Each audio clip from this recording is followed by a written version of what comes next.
The boy dropped over Gideon March's fence with one shoe on, one shoe missing, and a look in his eyes that belonged to hunted things.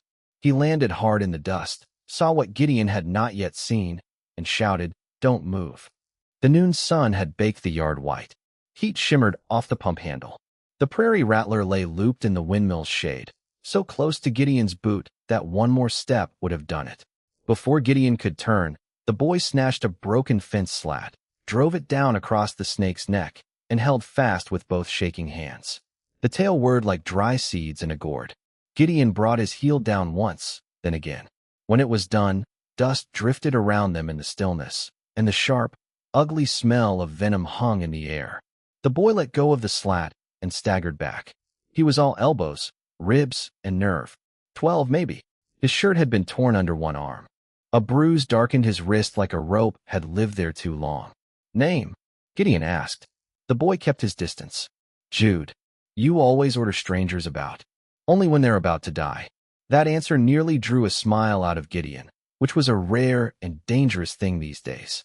Before we go further, settle in wherever you are tonight, and let us know in the comments where you're listening from. It does a lonely heart good to know who's sharing the fire. Only then did Gideon notice where Jude's gaze kept drifting.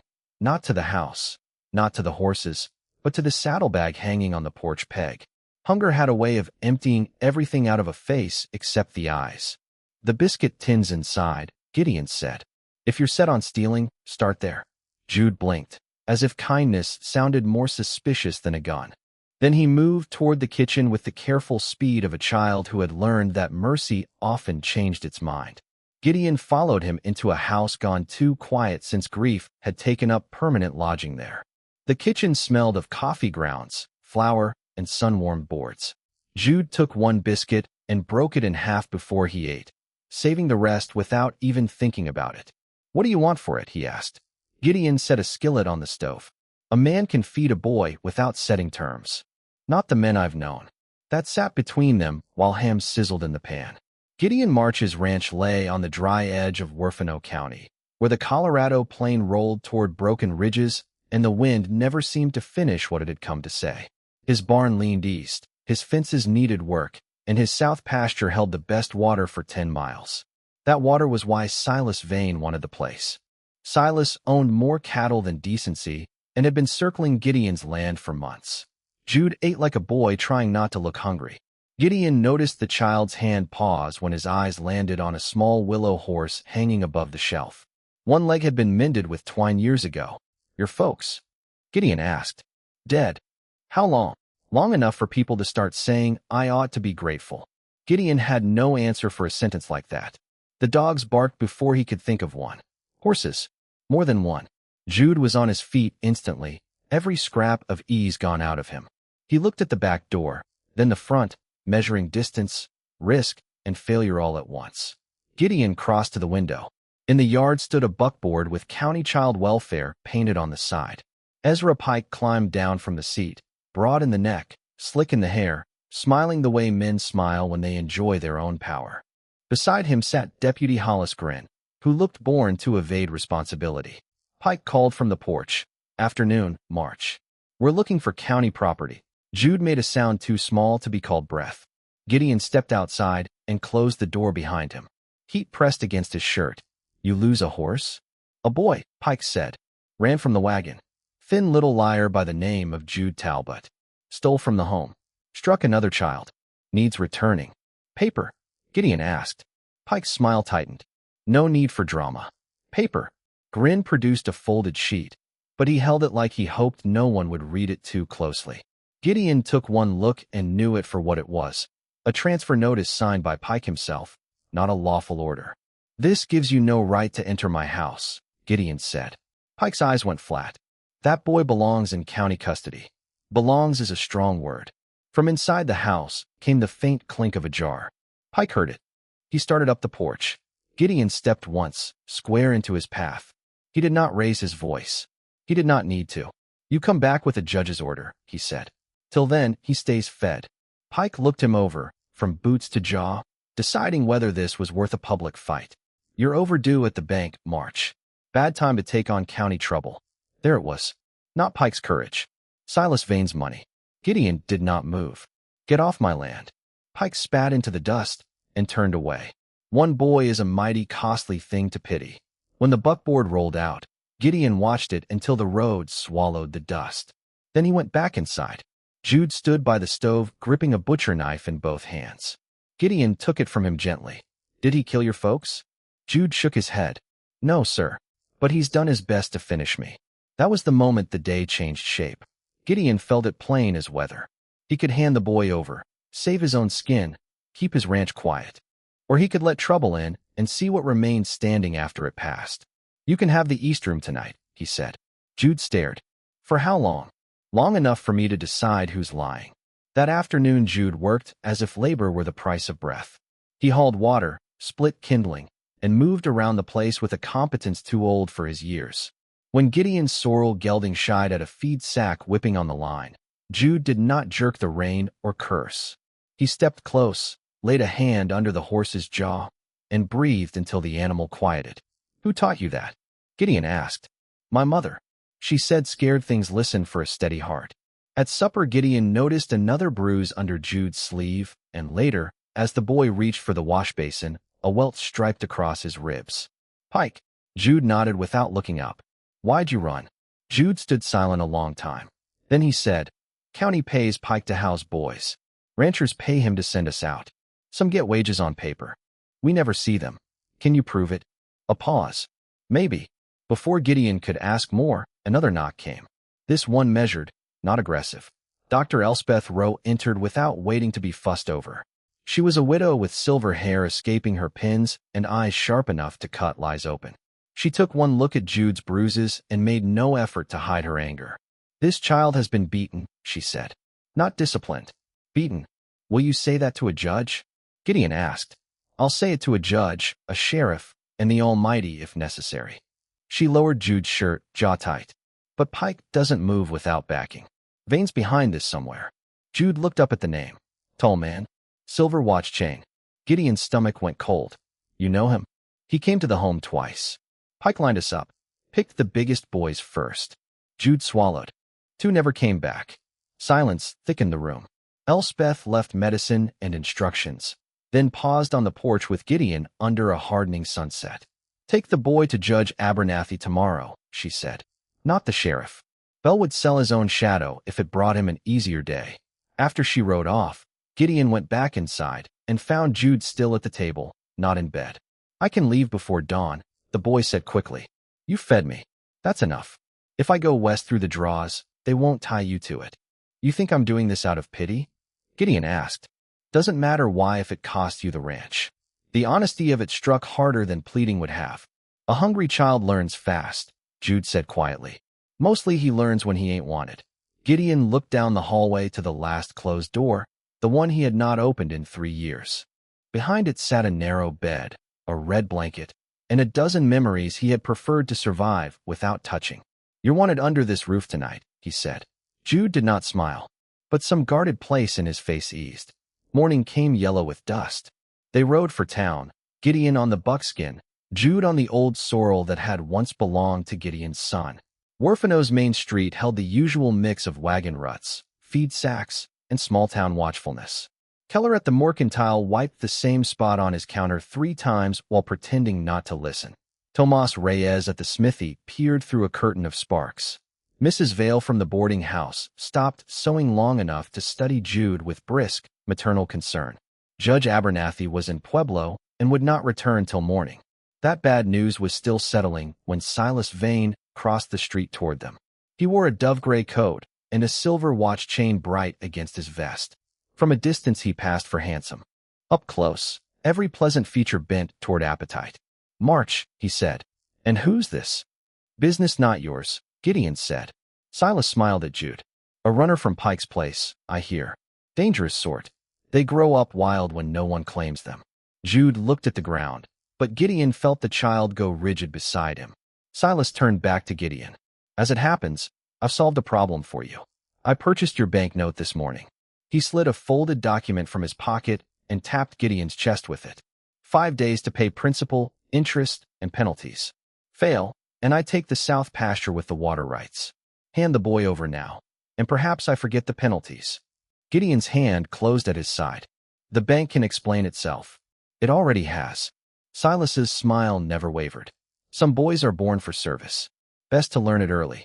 He said the last part to Jude. Only after Silas moved on did Jude whisper, I took something from Pike. Gideon turned. What? A ledger. Names. Payments. Branches. Where is it? Hidden. Back at your place. You might have mentioned that sooner. I didn't know if you'd keep me. Gideon let out a long breath. That was the measure of the boy's whole life in one sentence. Before they left town, Gideon bought coffee, lamp oil, and a sack of flour he could scarcely afford. Keller rang up the order with the solemn face of a man who would rather chew nails than choose a side aloud. Yet when Jude stepped outside with the flour balanced against his chest, Keller slid 2 peppermint sticks across the counter. For the road, he muttered. Gideon looked at him. Keller kept his eyes on the till. Children shouldn't have to earn every sweet thing. Out by the hitch rail, Mrs. Vale bent to straighten Jude's collar, though he stiffened like a stray dog and used to petting. You mind your meals, she told him. Thin boys blow away out here. Then, without waiting for thanks, she tucked an apple into his pocket and marched off toward the boarding house with the kind of briskness that hid tenderness from foolish men. Jude touched the apple once after she was gone, as if he did not quite believe in objects given with no cruelty attached. What would you have done in his place? Gideon said, more to the town than to Jude, though only Jude could hear him. Trusted the first roof that didn't leak? Or waited to learn whether the man under it meant to keep you?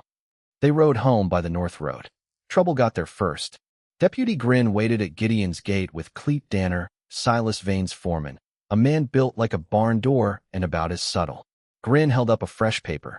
Temporary county order, he called. Child remanded to custody until formal hearing. Judges in Pueblo, Gideon said. Grin looked away. Danner did not bother with pretended civility. Hand him down. Jude sat stiff on the sorrel, pale under the dust. Gideon could still end it there. Give up the boy. Save the ranch, maybe. Save himself the ache of caring. Instead, he slid down from the buckskin and took the sorrel's rein. Ride off, he said. Danner reached toward Jude. Jude surprised them all. He swung down from the horse, stepped beside Gideon, and said in a clear voice, If you're taking me, say whose money bought it. Danner's face changed. Not to shame, to fear. That was enough. Gideon shoved him hard into the gatepost. The horses lunged. The dogs erupted. Grin swore and reined back. Jude caught the sorrel before it could bolt, heels dug into the dust, both hands locked on the bridle. Barn, Gideon snapped. They got clear of the gate, while Danner cursed and promised return. Gideon believed him. The ranch changed after that, though evening light still fell soft across the corrals as if nothing wicked ever rode beneath it. Gideon checked every latch and loaded the shotgun by the stove. Jude carried water to the horses and then, without being asked, moved Ben's old willow horse from the kitchen shelf to the east room windowsill. Not hidden. Kept. The sight of it struck Gideon hard enough that he had to turn away and busy himself with shells. When supper came, Jude ate quickly, then stopped halfway through and slid the last biscuit onto Gideon's plate. I'm not hungry, he said. You are, Gideon answered. Jude shrugged. Maybe, but you look more tired than me. Gideon pushed the biscuit back. Keep it. Hard years teach the wrong lessons. You don't have to save your share in this house. Jude hesitated, then ate. Small moment. But Gideon felt something settle into place, like a gate finding its post after hanging crooked a long while. By dusk, Jude had the ledger from beneath a loose windmill stone. It was wrapped in oilcloth and small enough to hide under a shirt. Gideon opened it at the kitchen table while the last light bled out of the windows. Names of boys. Dates. Ranch's wages listed and withheld. At the back, for larger figures besides Silas Vane's name. When did you take this? Gideon asked. The day Pike whipped Owen Briggs for asking about pay. He guarded the book harder than he guarded the cash box. My mother used to say if cruel men fear paper, take the paper. Gideon shut the ledger slowly. You did right. A shot broke the window before he could say more. Glass burst across the table. The lamp went out. Horses screamed in the barn lot. Another shot thudded into the wall. Back door, Gideon said. Take the ledger. They ran low through the kitchen, out past the rain barrel, and into the dark behind the smokehouse. Gunpowder bit the air. Dry hay had caught somewhere. The night smelled of smoke and hot splinters. Men were shouting by the barn. "North draw," Gideon said. Jude was already there, pulling him toward the break in the fence. They slid under wire, scrambled through sage, and heard riders cutting across the pasture after them. Gideon fired once into the dark to slow them. Jude changed direction twice in quick silence, listening more than looking. "How do you know?" Gideon hissed. "Rock throws sound wrong," Jude said. "They think we're farther west." The boy led him into Mercer Draw, where the land broke into gullies and shelves of red stone. Hooves clattered above them. Voices echoed strangely off the rock. Then came another sound, sharp and dry, from the right wall. Jude's arm shot out across Gideon's chest. "Left side. There's a warm shelf there." Even hunted, the child had room in his mind for snakes. They reached the abandoned line shack half hidden among scrub oak. Gideon shoved the door shut behind them and barred it with a chair. Only then did his legs soften beneath him. Jude caught him. "You're hit." A bullet had torn through the flesh above Gideon's hip. Not fatal, but deep enough to soak his shirt and turn the floor slick under his boot. Outside, someone called from the dark. "Ezra Pike. Bring me the book, boy, and I'll spare him." Jude did not answer. He helped Gideon down against the wall, tore open Elspeth's bandage roll, and cleaned the wound with the last of the canteen water. His hands were shaking, but they stayed useful. "Where'd you learn this?" Gideon asked through gritted teeth. "My mother patched teamsters near Los Animas. She said men break in the same places over and over." Jude crushed a bitter weed between two stones and packed it gently near the wound. "For swelling." "Snakeweed." Outside, boots creaked on the porch boards, then faded. They were waiting for daylight. Inside, dust floated through moonlight cracks. The shack smelled of old wool, blood, and crushed green stems. "Ben was 10, Gideon said. Jude looked up. "My son." The words came rough. "He went barefoot into the hay shed in August. Snake struck twice. I was at the far pasture. Didn't hear him call soon enough." Gideon stared at the dark floorboards. "After that, every small voice on this place sounded like something I'd already failed." Jude sat very still. Then he said the softest thing in the world. "You heard me today." Gideon closed his eyes. That one sentence reached farther than comfort could have. "My mother told me," Jude said after a minute. "Don't beg to stay where you're only being tolerated. Wait for the place that sets a plate without asking your worth." Gideon put a hand to the back of the boy's neck, rough and careful both at once. "Some people are born to you," he said. "Some are handed over by trouble. The heart doesn't care how they arrived." Jude's face folded for one brief second, not into tears, but into the look of a child who had spent too long braced against disappointment and had just realized he might, at last, be allowed to stop. If this story is moving you, you are exactly who we wrote it for. A like and a subscribe tells us to keep going. And now we ought to leave them in peace, except Dawn was already on the way, and Dawn had work left to do. They could have split then. Jude could have taken the ledger and run south. Gideon could have sent him and settled his own fight.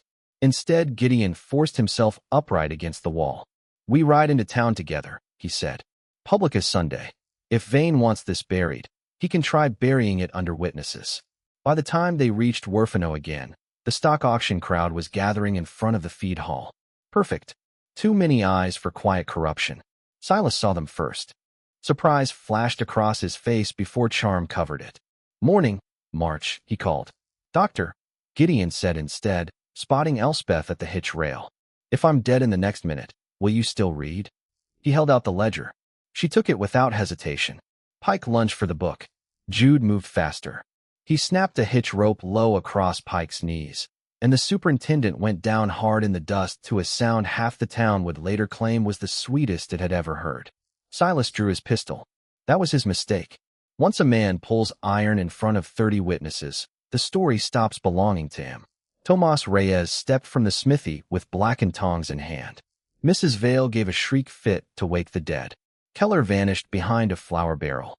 Deputy Grin, reading the mood at last, pointed his own gun at Silas as if conscience had only just found him. Silas swung the pistol toward Jude.